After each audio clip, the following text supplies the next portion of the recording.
시편 103편을 우리 같이 묵상을 할 겁니다. 시편은 시입니다. 그죠? 당연하죠. 제일 중요한 게 뭐예요? 글의 성격이에요. 글의 성격. 이 글이 뭐냐? 여러 번 말씀드린 것처럼 우리 성경은 종이 아끼려고 시편인데 그냥 막 산문처럼 막 이렇게 따닥따닥 붙여놨어요. 근데 히브리어 원어 성경은 이렇지 않아요. 정말 시같이 이렇게 기록이 돼 있어요. 근데 뭐 굳이 또 우리가 뭐 히브리어를 언제 배워서 히브리어 성경을 읽겠습니까? 한글로 읽어도 이해가 안 되는데 그너머거를 하려면 어떻게 우리가 뭐 다음 생에나 해보든지. 근데 다음 생에는 없으니 할 수도 없고 정신 차리고 잘 읽어야 되겠죠. 시라는 것을 이해하고 103편은 다윗이 쓴 시입니다. 그래서 시편을 읽을 때 제일 중요한 건 표제입니다.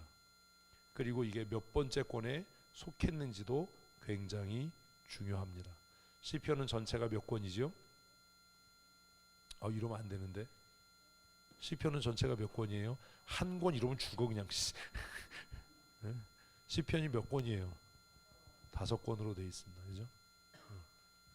그래서 시편을 5권으로 나누는 이유는 한 권 한 권이 지향하는 지향점, 주제가 다르기 때문입니다.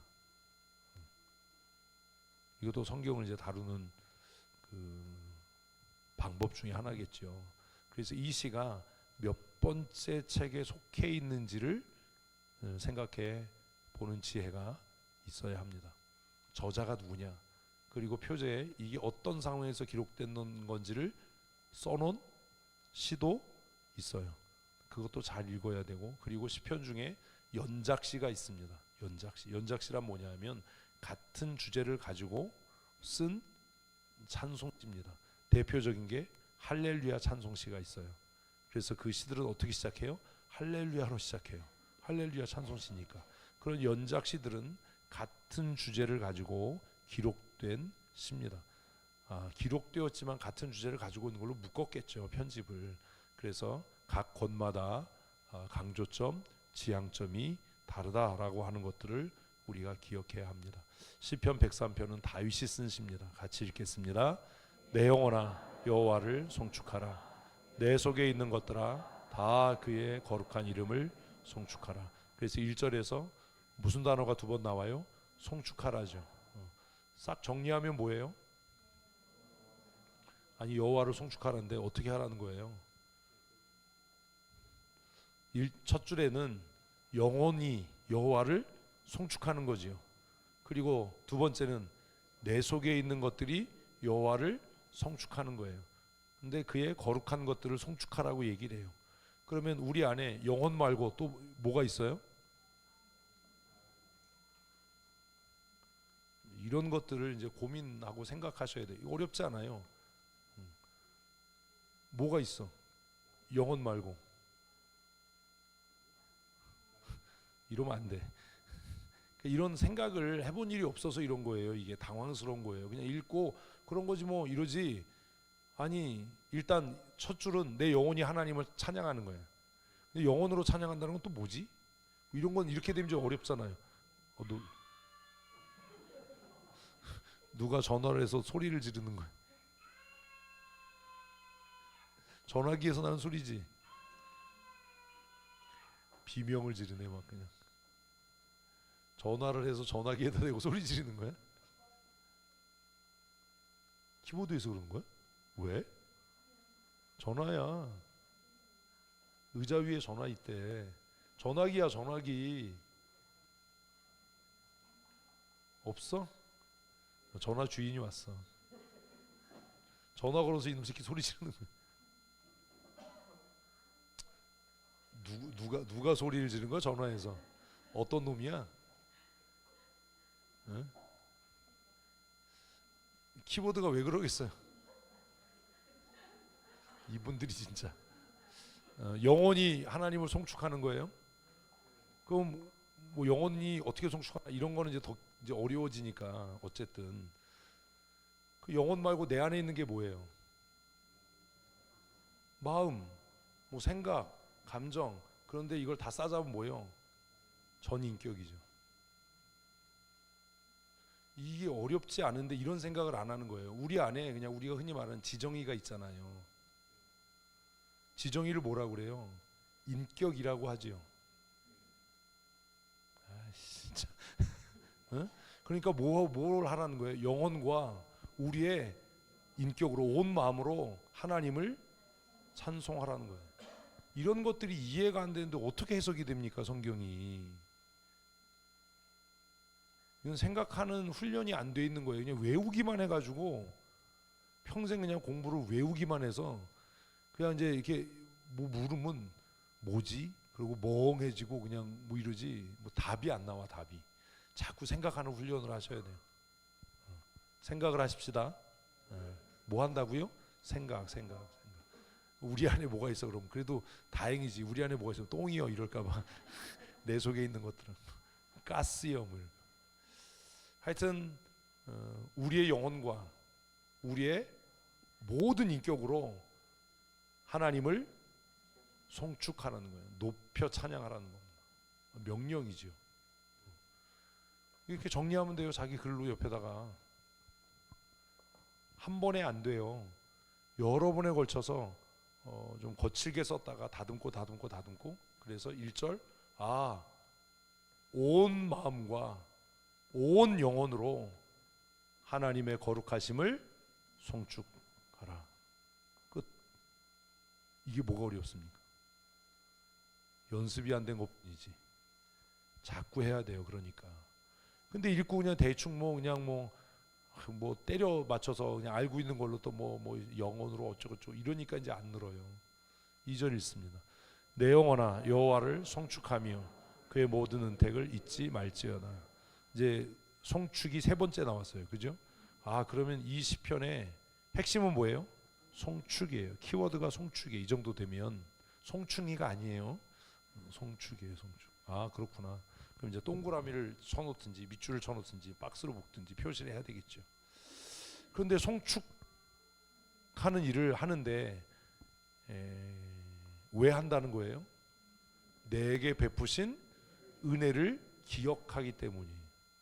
그러면 누가 하나님을 높여 찬양할 수 있어요? 네? 은혜를 기억하는 자예요. 그냥 은혜가 아니라 문장을 내게 베푸신 은혜를 기억하는 자. 이러면 끝나는 거예요. 왜 예배가 안 돼요? 똑같은 얘기예요. 왜 예배가 안 돼요? 베푸신 은혜가 뭔지를 기억하지 않는 거예요. 시편에 신명기 하면서 했잖아요. 배부르니까 걷어찼다. 기름지니까 걷어찼다. 가난할 때는 기도해 주세요 이러다가 돈 좀 생기니까 이제 건방을 떨고 걷어차고 하나님을 멸시하고. 반대로죠. 내게 주신 은혜를 모든 은혜를 기억하는 자는 하나님을 전심으로 송축하는 자예요. 2절까지 정리하면 이렇게 되는 겁니다. 이걸 글로 쓰는 거예요.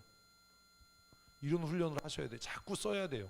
눈으로 보지만 마시고 지금 우리가 이제 성경을 읽고 해석하는 연습을 하기를 원하고 성경대로 살기를 원하면 그 훈련과 연습을 계속 하셔야 돼요. 맨 처음에는 그냥 아무 말이나 막 써야 돼. 이거를 문장을 멋있게 만들어서 제가 왜 받아쓰고 하는 얘기를 적지 말라고 하냐면 제가 장담하는데 여러분은 죽었다 깨나도 제가 얘기하는 문장을 떠올릴 수가 없어요. 그런데 제가 얘기하는 걸 써놓으면요 그 다음에는 아무것도 할 수 없어요. 왜? 그렇게 정리된 문장을 만들어낼 수가 없으니까 못해요. 그러니까 그냥 연필말 들고 흔들다가 끝나는 거야. 그런데 여러분이 그냥 생각나는 대로 거친 문장을 쓰는 거예요. 계속. 그러다 보면 그 문장이 다듬어지면 나중에는 아름다운 문장이 되겠죠.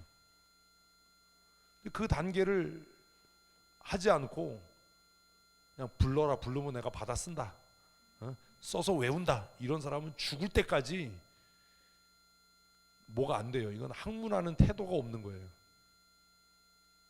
그 사람 공부 많이 했는데 아니에요. 그냥 외워서 베낀 거예요. 자기 게 아니에요. 자기 걸 만드는 훈련을 해야 되니까 거칠게라도 자꾸 문장을 쓰고 다듬고 하는 훈련을 계속 하셔야 돼요. 1절 2절을 다 하니까 뭐가 되는 거예요? 하나님께서 내게 베푸신 모든 혜택을 잊지 않는 자만이 온 마음과 온 영혼으로 하나님을 송축한다. 근데 이거 죽었다 깨어나도 여러분 생각 안 날 거요. 그러니까 훈련을 하셔야 돼요. 이걸. 이게 안 되니까 쓸데없이 뭐 논쟁하고 뭐 이상한 소리 해야 되고 이러는 거예요. 누가 하나님을 찬송할 수 있어요? 자기가 받은 은혜를 잊지 않은 사람이에요. 왜 찬송이 안 되고 왜 기도가 안 돼요? 교만해서 그래요. 자기가 노력해서 이루었다고 생각하니까. 재수 좋아서 됐고, 내가 좋은 사람 만나서 이렇게 된 거야. 이렇게 생각하지. 이게 하나님이 주신 은혜다라고 생각하지 않으니까 전심으로 하나님을 찬송할 수가 없는 겁니다. 그러면 3절 읽어보십시다. 그가 내 모든 죄악을 사하시며 내 모든 병을 고치시며 내 생명을 파멸해서 속량하시고 인자와 긍휼로 관을 씌우시며 좋은 것으로 내 소원을 만족하게 하사 내 청춘을 독수리같이 새롭게 하시는도다. 이거 뭐예요?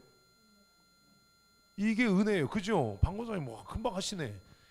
이게 그냥 보편적으로 하나님을 송축하는 자에게 주시는 은혜예요. 이런 복을 누리고 사십시다. 얼마나 간단해요. 그러니까 내게 베푸신 모든 은혜를 잊지 마라 라고 했는데 그 은택이 뭐냐라고 할 때 은택이가 집에 갔어요. 그 은택이가 고은택인데 다음 주에 시험 본대요. 그 은택이 뭐냐? 그걸 그냥 객관적으로 그냥 대표적인 걸 기록해 놓은 거예요. 첫째 내 죄를 사하신 거예요. 아멘. 내가 받은 은혜 첫 번째가 뭐라고요? 내 죄를 사하신 거다. 이걸 쓰는 거예요. 1. 하나님이 내게 베푸신 은택. 1. 내 모든 죄를 사하셨다. 2. 내 모든 병을 고치신다. 이러면 게임 끝난 거잖아요. 뭐가 먼저예요? 죄 사함이 먼저예요. 그 다음이 뭐예요? 강건함. 뭘 더 병을 고쳐? 강건함이에요. 강건함. 병남이 안 왔어요 오늘. 병이 나서. 이게 뭔 얘기인지도 몰라. 병이 들었다는 거야? 고침을 받았다는 거야? 고침을 받았는데 왜 교회를 안 와? 덜 고쳐졌어? 대단한 순발력인데. 내 병을 고치신. 또 뭐요? 파멸해서 속량하시고 인자와 긍휼로 관을 씌우시고 좋은 것으로 내 소원을 만족해 하신다. 그리고 이 말이 난 너무 멋있잖아요. 아까 이거 정리하고 있는데 신집사님 밥 먹으러 가자고 그래가지고 독수리같이 청춘을 누리려면 밥은 먹긴 먹어야지. 내 청춘을 뭐같이? 독수리같이 새롭게 하시는. 아멘. 9988-2344 이런 은택을 하나님이 나에게 주셨다. 이걸 잊지 않는 자는 온 마음과 영혼으로 하나님을 송축한다. 아멘. 좀 이렇게 살아야 되지 않겠습니까? 성경 해석이 뭐가 어렵습니까? 써 있는 대로 읽으면 되는데. 네? 하나님은 이런 분이에요. 하나님은 어떤 분이에요? 이제 이걸 또 다 외우려고 그래. 이걸 또 다 그러지 말고 나에게 모든 은택을 베푸시는 분이에요. 이러면 끝날 거를 하나님 어떤 분이니까 또 죄를 사하시며 병을 고치시고 주여. 그게 안 되는 거예요. 그게. 하나님은 어떤 분이에요? 모든 은택을 나에게 베푸시는 분이에요. 아멘. 그러면 내가 받은 은택이 뭐냐? 이게 아니고 진짜로 이제는 내가 받은 은택을 써야 되는 거예요. 내가 받은 은택. 내가 받은 은택이 뭐예요? 여러분들이 다르잖아요. 제게 주신 은혜는 목사 되게 한 거예요. 내게 하나님이 베푸신 은택은 하나님의 말씀을 깨닫게 하는 거예요. 제가 받은 은혜 중에 가장 큰 은혜는 하나님 사랑하는 마음을 주신 거예요. 교회를 사랑하는 마음을 주신 거예요. 성도를 사랑하는 마음을 주신 거예요. 내가 생각할 때 이건 은혜예요. 는 아무리 좋은 뭐 그런 데 가보지도 못했지만 뭐 휴양지에 가든지 리조트에 가도 교회가 그리워요. 그래서 걱정이에요. 뭐가 걱정인지 아세요? 은퇴하면 어떻게 사나, 이게 걱정이야 진짜. 그 빨리 그만둬야 될 것 같아. 밖에 나가 있으면 교회가 그리워요. 하는 거 아무것도 없어도 서재에 앉아 있는 게 제일 행복하고 제일 기뻐요. 막 어디 가고 싶다가도 교회 빨리 갔으면 좋겠어, 서재 빨리 갔으면 좋겠어. 그래서 가자마자 나 가야지. 그래서 구박받아요. 딱히 뭐 할 게 있는 것도 아니에요. 그냥 서재를 떠나 있으면 불안해. 응? 기도 제목이 또 그거예요. 죽기 전에 정리는 하고 죽게 해주세요. 이거 치우면서 얼마나 욕을 할까. 서재가 무슨 돼지우리야, 뭐 이럴까봐 내가 아주. 이번에 제주도 갈 때도 치우고 가려고 그랬는데 너무 피곤해서 못 치우고 갔어. 그래서 내가 가면서 그랬어요. 내가 이렇게 어지러놓고 가니까 하나님이 살려 보내시겠지. 내게 주신 은택을 기록을 해봐야죠. 그래서 나만의 시편을 또 써야죠. 그래서 나에게 내가 이야기해야죠. 이걸 외우고 이해하는 게 아니라 하나님께서 내게 베푸신 은택들이 이런 것들입니다. 내가 이것들을 잊지 않고 기억합니다. 그래서 내가 모든 전심을 다해서 내 모든 영혼으로 하나님을 송축합니다. 아멘. 이게 큐티예요. 거기다 뭐 믿음, 은혜 뭐 이런 쓸데없는 소리 쓰지 말고 내게 베푸신 은혜가 뭐냐. 박민철 집사에게 2024년 하나님이 베푸신 은택이 뭐야? 그렇지. 잊지 말아야 돼. 그게 권리가 되고 그게 지위가 되면 안 돼. 내게 주신 은택이야. 그러니 겸손해야 돼. 내가 장로인데 뭐 나를 뭐 무시해. 미친 거야. 그건 은택이 아니야. 은택이하고 가깝게 지내. 우리 교회 종류별로 있어서 좋아요. 아프면 병남이한테 가야 돼. 교회를 안 오고 이게. 아니 이걸 은혜라고 생각을 안 하는 거예요. 이걸 자꾸 계급이라고 생각하고 은혜여야죠. 은혜. 이 모든 은택을 잊지 마십시다. 아침에 눈 떠지는 것도 은혜고. 제가 이번에 제주도 갔다 오면서 또 그런 기도를 했거든요. 내가 이렇게 바이크 타는 것도 은택이다. 이거 은혜다 진짜. 정말 은혜죠. 다 그지 같은 거지만 남들이 볼 땐 근데 이게 희귀해서요 다 물어요. 어느 제품인지 모르거든 이게. 막 등치는 엄청 크고 막 멋있어 보이는데 이게 조금 뭔가 모자란 것 같기도 하고 막 이러거든.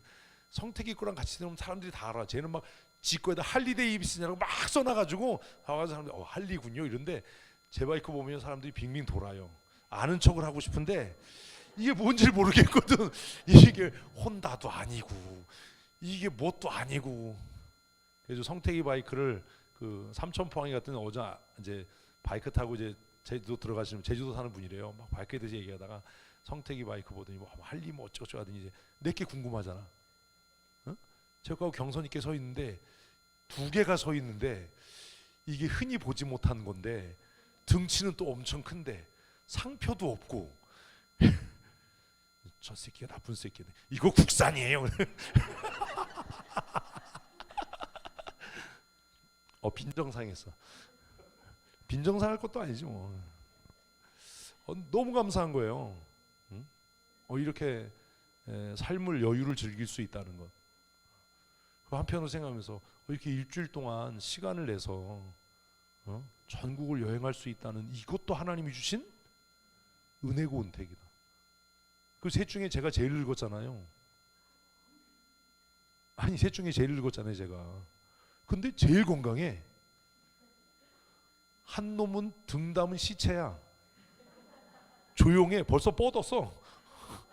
아침에 눈 떴는데 아직도 뻗어 있어. 한 놈은 막 밤에 야구를 많이 쳤어. 그냥 야구 중계 뭐 어제 했던 거 전부 다 봐. 또 막 조금 있으면 막 그냥 제일 쌩쌩한 것도 너무 감사하고 너무 은택이고. 내게 베푸신 은혜가 뭐냐? 하나님께서 나에게 청춘을 독수리같이 새롭게 하신 은혜를 주셨구나. 나이 60에 바이크 타고 제주도 간 사람이 몇 사람이나 있겠나. 춘천에서는 아마 없을 거려. 사람들이 다 그냥 강원도에 샀다 그러면 막, 제가 얘기했잖아요. 제주시 이렇게 오는데 택시 아저씨가 옆에 딱 섰어. 창문 싹 내리는 거야. 쫄았지. 뭐라고 그러려고 그러더니 강원도 춘천에서, 왜 또 그냥 춘천에서 왔냐고 이래야 되는데 강원도 춘천에서 왔냐고. 그러니까 강원도 춘천에서 왔다니까 대단하다고. 거기서부터 바이크 타고 가지고 바이크 타고 왔다고. 자기는 자기 개인 택시 가지고 고성 갔다. 내가 물어봤나? 통일전망대 자기도 갔다 왔다고. 그러시냐고. 아저씨도 대단하시다고. 한 번 더 기를 죽였죠. 우리 1년에 한 번씩 와요. 멋있다고. 나보다 동생일지도 몰라요. 하나님이 주신 은택을 잊지 않는 자가 뭐 할 수 있어요? 여호와를 송축할 수 있어요. 어떻게 해요? 온 마음과 온 영혼을 다해 여호와를 송축할 수 있어요. 그리고 여호와를 송축하라고 명령하고 있습니다. 같이 읽습니다. 여호와께서 공의로운 일을 행하시며 억압당한 모든 자를 위하여 심판하시는도다. 우리가 뭐 할 때? 여호와를 송축할 때. 억울한 일 당하십니까? 여호와를 송축하십시오. 그러면 하나님께서 공의로 심판하실 겁니다. 그 억울함을 하나님이 풀어 주실 겁니다. 그러니 다윗은 하나님이 베푸신 은택을 잊지 말고 억울한 일을 당할 때도 하나님을 송축해라. 그럼 지금 우리가 당하는 억울한 일이 뭐예요? 이게 없어. 억울한 게 없어요? 우린 억울하게 생겼잖아요. 박원사님 억울하게 키가 작잖아. 왜 안 억울해 그게? 다 일어서도 150. 앉은 키가 더 커요. 성택 집사가 우리 남자들끼리 가면은 이제 빤스만 입고 돌아다니잖아요. 성택 집사가 거울에 보더니 막 웃어. 지를 보더니 막 웃어. 그러더니 다리가 짧긴 짧대. 자기가 상체가 더 길다는 거야. 자기가 자기 거울을 보고 그러는 거야. 제가 야 재밌다. 어떻게 인생을 저렇게 유쾌하게 사냐. 슬퍼야 되잖아요. 똑같아. 잃어버린 누님이야. 아니 상체가 하체보다 긴데 왜 안 슬퍼요? 슬퍼야지. 이 다리가 기럭지가 좀 길어야 사람이 있어 보이잖아. 근데 거울을 자기가 이러고 보더니 짧긴 짧대. 온천 가가지고 거울 보면서 짧긴 짧대. 나 진짜. 제주도 탄산온천 좋아요. 뽀글뽀글 아주 좋았어요. 아주 그냥 피부가 매끌매끌해지고. 여호와를 송축하는 자에게 하나님께서 공의를 행하십니다. 아멘. 7절 그 행위를 모세에게 그의 행사를 이스라엘 자손에게 알리셨도다. 그럼 여기서 말하는 행위와 행사가 뭐지요?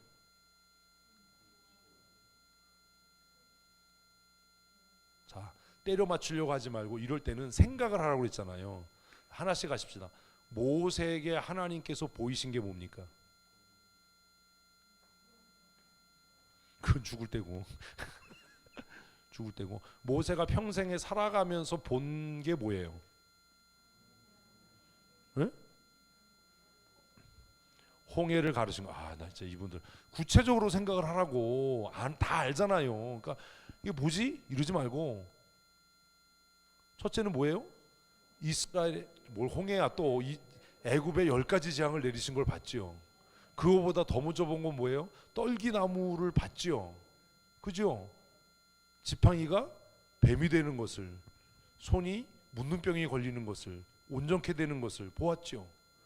그리고 10가지 재앙을 보았고, 홍해가 갈라지는 걸 보았고, 만나가 내리는 걸 보았고, 메추리가 1m 높이로. 우리는 뭐 하나님께서 메추라기를 내리셨다 그러는데 그냥 내렸나 보다 그러는데 2규빗이잖아요. 2규빗. 두 규빗이면 1m예요. 한 규빗이 여기서부터 여기까지거든.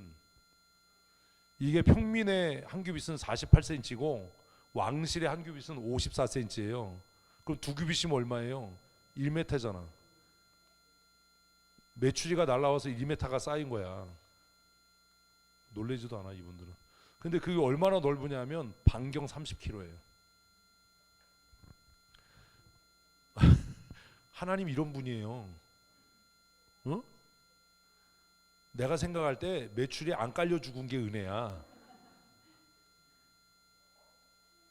내 고기를 이 사이에 끼도록 먹게 하겠다 뭐 이래서 우리는 그냥 읽고 그냥 뭐 그런가 보다 그런데 거기 보면 두 규빗이 내렸대. 두 규빗이면 1m거든 일단. 어? 일단 그 이만큼 온 거잖아요. 생각만 해도 징그럽지 않아요? 닭이 막 죽어서 1m 쌓여있다고 생각해봐 막. 아유. 근데 그게 그냥 1, 2m도 아니고 반경 30km를 메추리가 덮은 거야. 그런데도 얘네들이 멸종을 안 당하네. 그래서 그거 먹다가 죽었잖아요. 이스라엘 백성들이 그거 먹는 날 불평한 놈들. 그래서 너희가 음식으로 내가 너희를 시험하겠다 그리고 메추라기를 내렸는데 하나님이 주시는 복은 그렇게 째째하지 않다. 제가 그런 기도를 하죠. 하나님 나는 메추라기는 됐어요. 그물 1m 이렇게 좀 맞아 죽을까 봐. 성경 너무 재밌어요. 내리는 만나를 보았고 1m씩 쌓이는 메추리를 보았고 모세는 하나님의 능력을 보았잖아요. 그거 얘기해요. 하나님의 행위를 모세에게 보였다. 하나님의 능력을 보이셨다. 이런 것들을 그냥 내가 알고 있는 대로 정리하면 되는 거예요. 때려 맞추려고 하지 말고 생각을 하고 그의 행사를 이스라엘 자손에게 알리셨도다. 이스라엘 백성들은 뭐 할 때 고센 땅에 어둠이 내리지 않을 때 죽음이 자신의 집을 넘어갈 때 홍해를 마른 땅같이 건널 때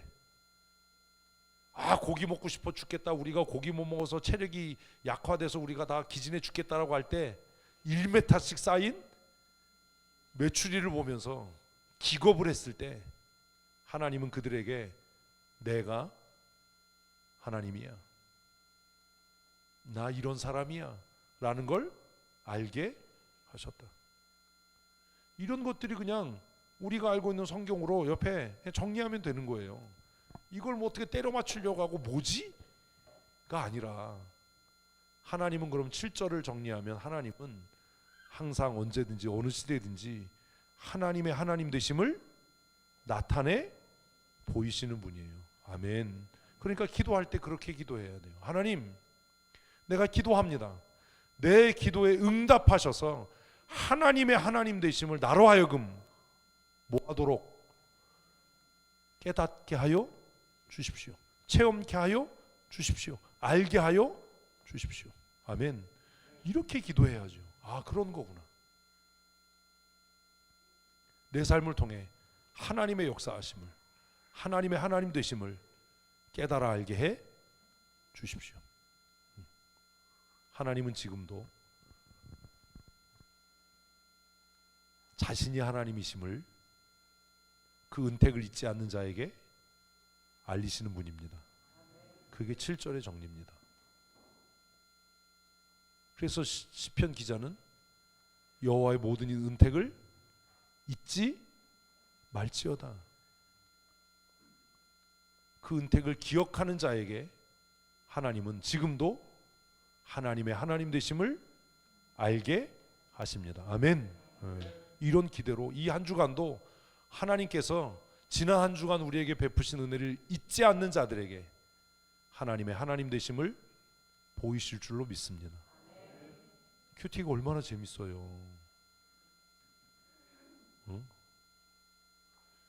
이걸 무슨 뭐 누가 써놓은 걸 읽고 주석을 찾고 이런 짓을 왜 하냐고. 이거를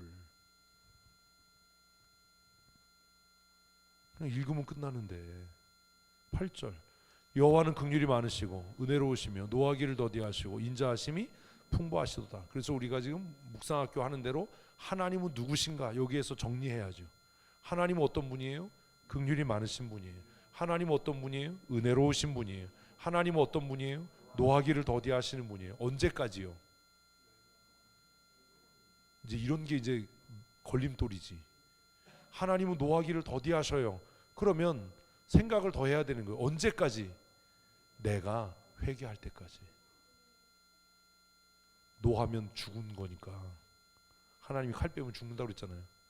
내가 회개하고 돌이킬 때까지 하나님은 노하기를 더디하시는 분이에요. 하나님은 인자가 풍부하신 분이에요. 하나님 어떤 분이신지 정리하는 거. 8절에 나타난 하나님. 첫째는 긍휼이 많으시고 은혜로우시고 내가 회개할 때까지 노하기를 더디하시고 하나님은 인자가 풍부하신 분이시다. 그러니 범죄했더라도 속히 하나님께로 돌아서야 한다. 이렇게 자꾸 쓰는 거예요. 내 글로, 내 말로. 큐티를 일기로 쓰면 좋아요. 9절 자주 경책하지 아니하시며 노를 영원히 품지 않. 여기서 자주 경책하지 않는다는 건 뭐 하는 거예요? 또 얘기하고 또 얘기하고. 응? 뭐 하고 나면 회개하면 없는 거예요. 회개하면 없는 거예요. 에이, 회개 안 하니까 자꾸 얘기하는 거지. 그리고 우리가 돌이키고 회개하면 노를 품지 않으셔요. 잊으셔요. 응? 우리가 뭐 하면? 회개하면 우리의 지난날의 죄를 기억지 아니하셔요. 그걸 도말한다라고 우리가 어려운 말로 어려서 어른들이 우리의 죄를 도말하여 주옵시고, 어른들이 장로님들이 그렇게 기도할 때마다 도말은 도대체 무슨 말이냐? 제가 어려서 그런 거예요. 10절 우리의 죄를 따라 우리를 처벌하지 아니하시며 우리의 죄악을 따라 우리에게 그대로 갚지는. 그래서 10절을 정리하면 뭐예요? 그러니까 이제 이게 안 되는 거예요. 저는 그렇게 정리하거든요. 하나님의 징계는 내 죄보다 가볍다. 근데 여러분 이게 되겠냐고요? 안 되지. 그러니까 그냥 여러분이 할 수 있는 대로 먼저 정리를 하는 거야. 근데 제가 만약에 이거를 이제 성경 공부하면서 하나님의 징계는 나의 죄보다 가볍다, 그런 거 받아 쓴다고 그걸 막 이제 쓰지 말라고 하니까 이제 몰래 또 써. 말은 또 우라지게 안 듣잖아요. 몰래 써. 그러면 망하는 거예요. 왜? 다음에는요, 다음 문장 나오면 이렇게 깔끔하게 정리가 안 돼. 그러니까 낙심이 되는 거야. 에이씨 안 돼. 내가 하면 안 돼. 안 되지. 그럼 그거 했던 것도 네가 한 게 아니고 불러준 거 받아 쓴 거니까 처음부터 안 되는 거예요. 많은 훈련이 있어야 되는 거예요. 많은 연습이 있어야 되는 거예요. 그래서 10절을 저보고 정리하라고 그러면 하나님의 징계는 항상 나의 죄보다 가볍다. 저는 그렇게 정리할 거예요. 9절의 근거에서. 근데 이게 안 될 거 아니에요, 여러분들은. 그러니까 이거를 우리의 죄를 따라 우리를 처벌하지 아니하시며 첫 번째 1 해서 이거를 여러분의 말로 정리하는 겁니다. 응? 우리의 죄를 따라 처벌하지 않는다. 그러면 쉽게 쓰면 뭐예요? 처벌이 가볍다지. 응? 아니 그러면 하나님이 아까 인자가 풍부하고 뭐 어쩌태는데 죄진 거보다 더 두드려 패면 9절이 안 되잖아. 10절 얘기하려고 9절 얘기한 거잖아요. 응? 아이씨. 10절에 긍휼이 뭐 많으시고 뭐 경책하지 않고 8절이었구나. 긍휼이 많으시고 은혜로우시며 노하기를 더디 인자가 풍부한데 10절에 와가지고 우리의 죄를 따라 우리를 처벌하지 않으면 죄를 10원어치던데 처벌은 100원어치 이러면 안 되잖아요. 응? 그럼 우리가 죄를 1000원어치 줬으면 하나님 얼마어치쯤 처벌한다고요? 그럼 여러분 믿음대로 하는 거예요. 그 답이 없어. 근데 뭐 1000원어치 줬는데 뭐 10원어치 이러면 양심불량이지. 이건 인간도 아닌 거야. 이거는 어느 정도지. 아무리 베트남이라고 가가지고 뭐 5만 원 불렀는데 10,000원, 뭐 3,000원 이래봐요. 그 사람 집어 던져요. 깎아도 어느 정도지 않나요? 목사님들하고 다니면 창피해 아주 그냥. 무조건 후려쳐야 되는데 어느 정도지 그것도. 3만 원 불렀는데 뭐 3,000원 이게 말이 되냐고. 나 같아도 승질나지. 같이 다니면 아주 그냥 한 3만 원 부르면 어느 정도 해야 돼요? 한 12,000원이나 이래가지고 이제 그 옥신각신 하다가 내가 이제 정한 값이 있잖아요. 3만 원 부르면 한 17,000원에 사야 되겠다. 이러면 나도 17,000원보다 좀 낮게 불러야 되잖아요. 별걸 다 가르치네. 17,000원에 사야 되는데 17,000원을 부르면 안 되잖아 이게. 그럼 내가 이건 17,000원 정도면 될 것 같아. 그러면 이제 3만 원 딱 부르면 내 생각에 또 17,000원. 그러면 12,000원. 그럼 이제 인상 팍 쓰잖아요. 그 이제 한국말로 계산기 그 갖고 와. 그 뭐 그러면 이제 찍으라고 그러잖아. 그럼 14,000원을 딱 찍는 거야. 그럼 이 인간이 내가 원하는 17,000원을 딱 찍지. 오케이. 미친 척하고 중. 그리고 뒤돌았어? 내 작전대로였어. 뭐 이런 거잖아요. 제가 입고 있는 그 디스커버리 잠바가 그렇게 산 거예요. 다 낡았어요. 그래서 디스커버리를 사려고 베트남을 가야 될 것 같아. 그거 얼마 줬더라? 얼마 안 줬는데 다른 사람들은요 제가 입으니까 그게 진짜인지 알고 되게 비싼 거 입고 다닌다고 그러는데 그럴 때마다 양심이 찔리잖아.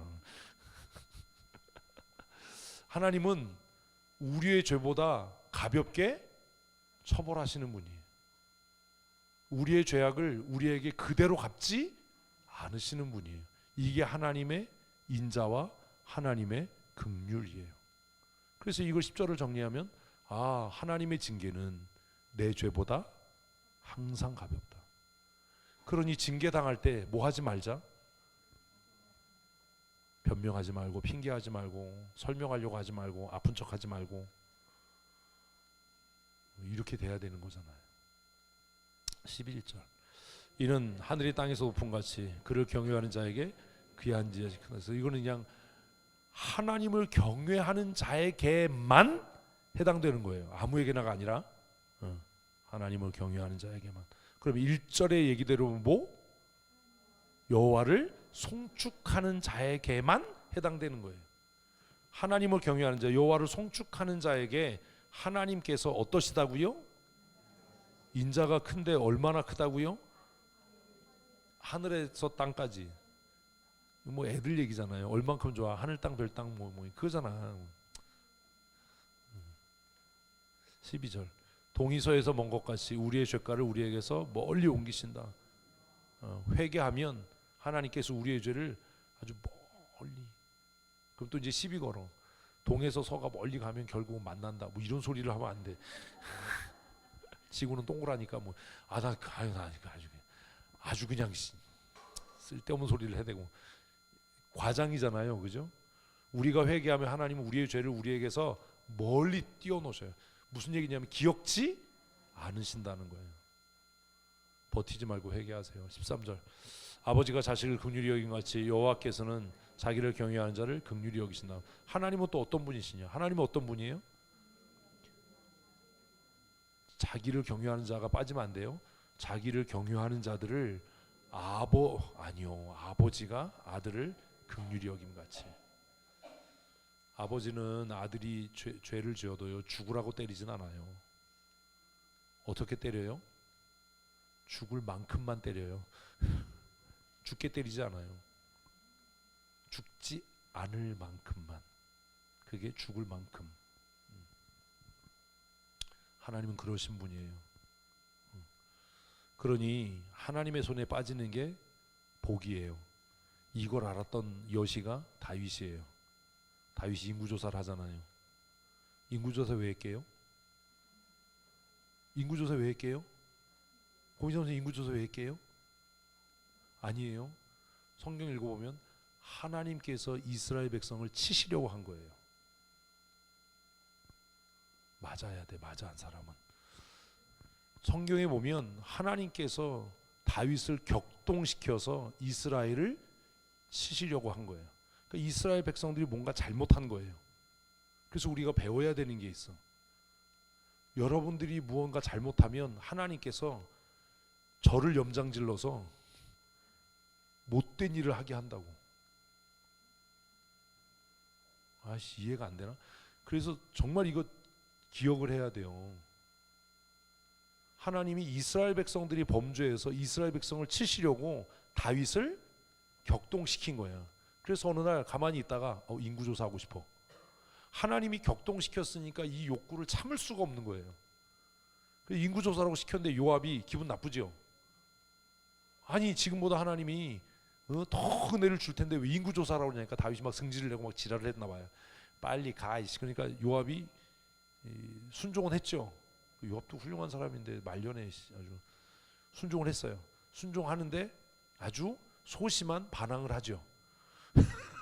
다 안 하고 좀 남겨놓고 해. 소심한 반항을 해. 근데 인구조사 보고를 받을 때 다윗이 깨달아요. 아, 이게 하나님 앞에 내 교만이구나. 범죄구나. 그래서 이제 세 가지를 고르게 하잖아요. 1, 2, 3 중에 다윗이 고른 게 뭐예요? 하나님의 손에 빠지는 게 낫다. 왜? 하나님께는 긍휼이 많으시니. 그래서 가만히 생각해 보면 다윗은 잘못한 게 있습니까, 없습니까?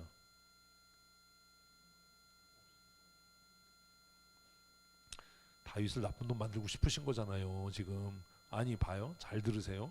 이스라엘이 하나님 앞에 범죄했어요. 그 범죄가 뭔지는 몰라요. 이스라엘 백성들이 태평성세를 누리니까 아마 마음이 교만해졌던 것 같아요. 그래서 하나님께서 이스라엘 백성들을 벌하시려고 누구의 마음을, 다윗의 마음을 격동시켰어요. 그래서 다윗은 주체할 수 없는 욕망이 생겨서 인구조사해 라고 명령을 한 거예요. 그래서 인구조사한 것이 하나님 앞에 죄가 돼서 이스라엘 백성들이 죽어나가기 시작했어요. 그러니까 다윗이 회개해.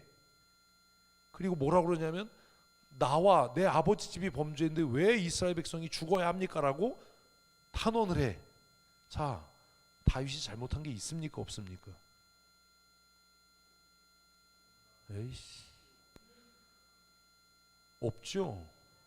없죠. 하나님께서 격동시킨 거니까. 누구를 치려고? 이스라엘 백성을 치려고. 그런데 다윗은 그것조차도 뭘로 생각해요? 자신의 죄로 생각해요. 이게 올바른 지도자의 태도이고 이게 지도자의 책무예요. 백성이 잘못하면 하나님께서 그 백성을 치시려고 지도자의 마음을 격동시키실 수도 있다. 이런 걸 성경을 읽으면서 배워야 돼요.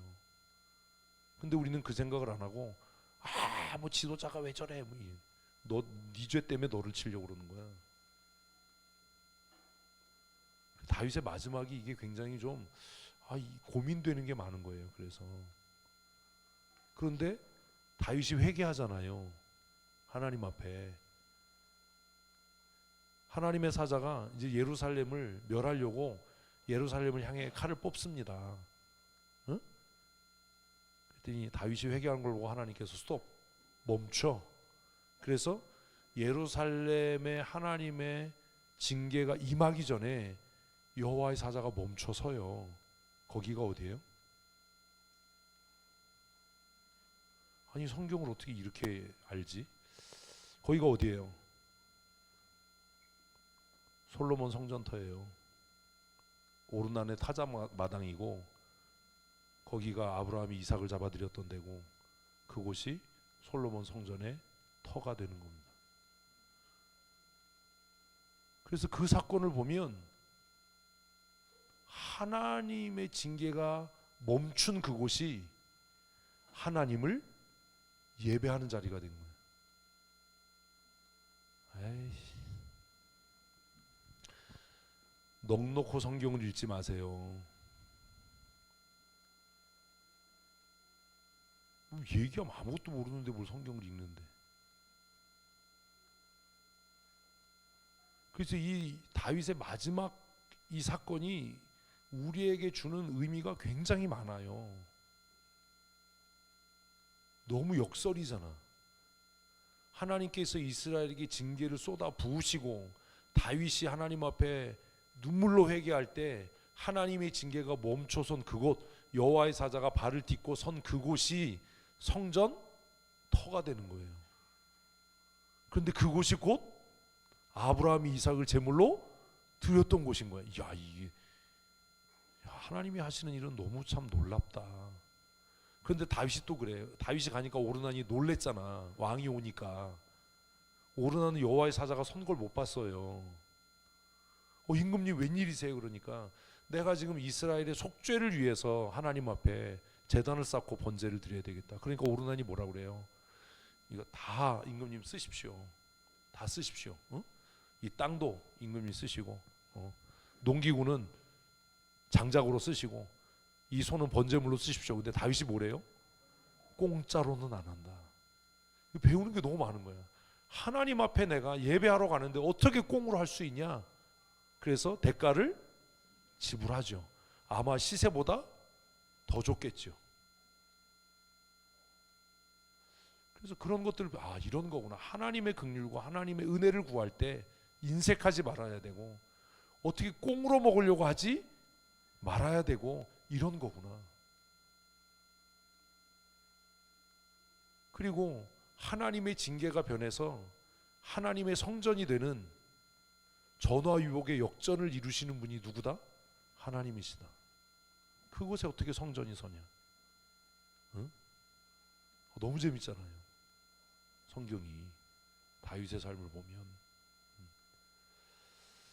하나님은요, 하나님을 경외하는 자를 어떻게 여겨요? 긍휼히 여기셔요. 그래서 다윗이 하나님 앞에 회개할 때 그곳이 성전터가 되게 해요. 너무 놀랍잖아요. 그러니 우리가 살면서 죄에 앉을 수 없고 실수 안 할 수 없지만 속히 회개하십시오. 여러분이 회개하는 그 자리를 하나님이 은혜와 복의 통로가 되게 하실 겁니다. 이게 정말 은혜예요. 다윗의 삶에 마지막 그 장면이 저는 너무 은혜가 된, 내가 회개하는 그곳이 하나님의 은혜와 복의 통로가 되게 하시는 하나님. 그래서 솔로몬의 기도가 너무 또 감동이 되는 거예요. 솔로몬이 성전을 완공하고 기도하잖아요. 하나님의 백성이 이 성전을 향하여 손을 들고 기도하면 하나님께서 하늘에서 들으시고 반드시 응답하셔야 합니다. 내 백성이 범죄해서 혹시 이 땅에 기근이 임하거나 깐부기가 나거나 포로가 되었다 하더라도, 포로된 그곳에서라도 성전을 향해 손을 들고 기도하면 하나님 그 기도를 들으시고 이 백성의 죄를 용서해 주십시오. 그 솔로몬의 기도를 기억하고 눈물로 기도했던 사람이 다니엘이에요. 다니엘이 왜 예루살렘을 향해 창을 열고 기도했겠어요? 솔로몬이 성전을 완공하고 그렇게 하나님 앞에 기도했으니까, 그리고 하나님이 그 기도를 들으시고 불을 내려서 응답하셨으니까, 다니엘은 포로지에서 그가 할 수 있었던 가장 탁월한 독립운동은 솔로몬의 기도대로 그 성전을 향해 손을 들고 기도하는 거예요. 하나님, 이 백성을 용서해 주십시오. 이 백성이 하나님의 법을 버리고 우상을 섬겨서 포로로 이 땅에 잡혀왔는데, 솔로몬이 성전을 준공하고 하나님 앞에 기도할 때 불로 응답하신 여호와여, 내가 성전을 향해 두 손을 들고 하나님 앞에 기도합니다. 그 기도를 들으시고 고레스 원년에 돌아가라. 그 땅의 백성은 돌아가라. 마음에 감동된 자는 돌아가라라고 칙령이 내려지는 겁니다. 하나님은 하나님을 경유하는 자를 어떻게 해요? 긍휼히 여기시는 분입니다. 잊지 마십시다. 하나님 경유하는 하나님의 사람으로 사십시오. 14절, 이는 그가 우리의 체질을 아시며 우리가 단지 먼지일 뿐을, 그러니까 하나님은 우리가 죄질 수밖에 없는 연약한 존재라는 걸 아셔요. 그러니 우리가 회개하면 우리를 긍휼히 여기십니다. 죄 안 짓는 것도 중요하지만 잽싸게 빨리 회개하는 게 능력입니다. 15절, 인생은 그날이 풀과 같으며 그 영화가 들의 꽃과 같도다. 그것은 바람이 지나가면 없어지거니 그 있던 자리도 다시 알지 못하고. 우리는 이래요. 그러니까 사는 날 동안 행복하게 사십시오. 뭐 싸우고 살아봐야 뭐 천년만년 살 것도 아니고, 재산 모아놔봐야 뭐 할 겁니까? 이제는 땅도 한 평 못 갔잖아요. 여러분 죽으면 항아리 속에 다 들어갈 거예요.